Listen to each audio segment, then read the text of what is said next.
Hello guys, నేను మీ పద్దుని. ఏంటి ఇంత చీకట్లో ఎక్కడికి బయలుదేరుతామని అనుకుంటున్నారా? అత్తయ్య గారి ఇంటికి అయితే స్టార్ట్ అయ్యామండి. గుంటూరు నుండి భీమవరం వెళ్ళాలి కాబట్టి నైట్ ఎగ్జాక్ట్గా 3 o'clock అవుతుంది. అక్కడికి రీచ్ అయ్యేసరికి 6:30 అయింది. ముందు రోజు వెళ్దామంటే అమావాస్య వచ్చింది. దసరా నవరాత్రులు స్టార్ట్ అయినాయి కదండి. మా ఊర్లో సొంతంగా మా మావయ్య గారు అయితే గుడిని కట్టించారనమాట. ప్రెసెంట్ మావయ్య గారు అయితే లేరు.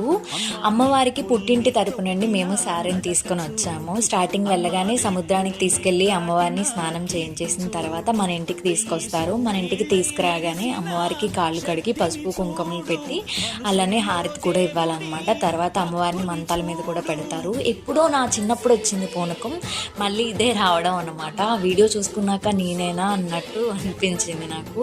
ఒళ్ళంతా గూస్ బంప్స్ వచ్చేసింది. ఆ టైంలో అయితే నాకు అసలు ఏం తెలియలేదు. తర్వాత మా తోటికోళ్ళకి, తర్వాత మా హస్బెండ్కి కూడా పూనకం వచ్చింది. మ్యాక్సిమం అందరికీ వచ్చేసింది. ఇదంతా అయిపోయిన తర్వాత అమ్మవారికి 11 రకాల నైవేద్యాలు, చీర సారె అన్నీ